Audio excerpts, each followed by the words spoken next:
Program lain yang juga Iya, iya. prioritas gitu ya, bisa dikatakan IKN.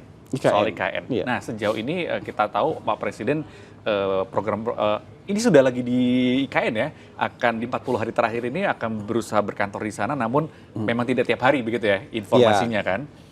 Berkantornya Pak Jokowi itu jangan dianggap ada di kantor. Bisa di mana-mana aja. Karena Pak Jokowi berkantor di Jakarta, pada kenyataannya Pak Jokowi bisa ada di mana-mana kan, Iya, keliling iya, keliling kemana. Berkantor di IKN itu juga seperti itu. Jangan kemudian orang berpikir, oh Pak Jokowi akan berada di dalam kantor di IKN sepanjang hari, enggak. Pak Jokowi juga pasti pergi-pergi kunjungan. Cuman mungkin titik berangkatnya ada dari IKN kayak gitu. Jadi beliau pasti keliling-keliling Kak, kunjungan. Bahkan balik lagi ke Jakarta juga nggak apa-apa. Karena istana presiden kan ada di mana-mana. Ada di Bali juga. Ada di Bali, ada di Bogor, Jogja. ada di Jogja. Dan itu bisa dijadikan presiden sebagai tempat beliau memerintah gitu loh. Oke. Dan ini kan ya Pak Presiden bolehlah menikmati legasi beliau. Iya, walaupun cuma sebentar tapi bolehlah menikmati ini legasi beliau karena ya Kapan memang lagi ya? iya, yang paling lama nanti merasakan legasi ini kan presiden-presiden berikutnya. Ya. Nah, Pak Presiden di akhir masa jabatan mungkin ingin merasakan nih, wah ini yang sudah dibangun, ini yang sudah jadi ya kita coba. Masa saya nggak ngerasain gitu Iya, ya? ngerasakan Yang lah udah gitu, mengusahakan. Mas, bicara soal itu, kalau kita bicara melihat hal itu tuh kan selain emang ingin merasakan legasinya tadi, ada hal bahwa komitmen itu udah tidak perlu disangsikan lagi. Komitmen Pak Jokowi terkait dengan IKN ini begitu besar, lebih dari 100% mungkin ya bisa dikatakan demikian. Mungkin 300%. Mungkin 300%. Luar biasa. Bagaimana dengan Pak Prabowo? Gini, memang dalam pengantar nota kemarin Pak Jokowi tidak naruh dana yang besar untuk IKN, cuman sekian ratus miliar lah. Ya. Tapi itu bottom line aja. Untuk memberikan kesempatan kepada Pak Prabowo nanti biar Pak Prabowo yang tentukan berapa besar yang mau ditaruh di sana. Ini kan indah sekali ya.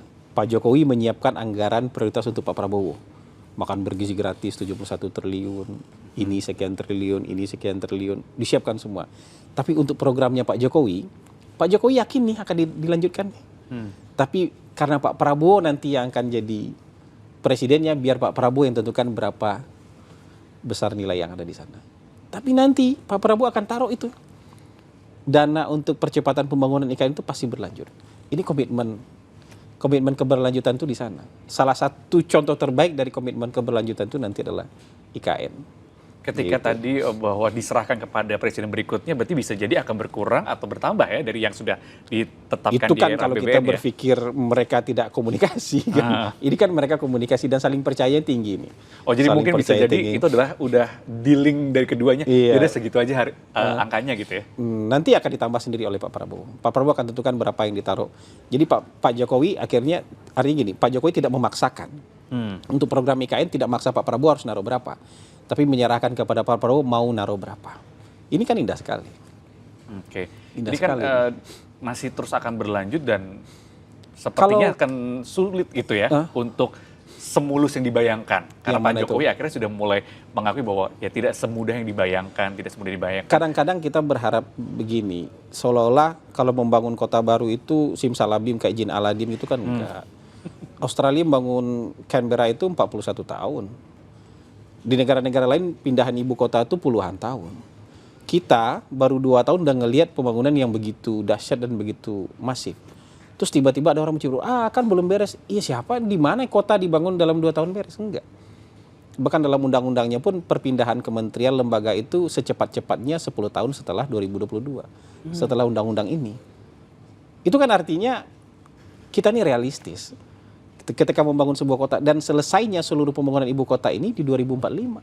5 tahapnya ini, 5 tahap pembangunan ibu kota negara ini selesainya di 2045. Kita bangsa yang realistis. Jadi jangan berpikir bahwa kok nggak jadi sih? Ya memang nggak jadi 2 tahun kok.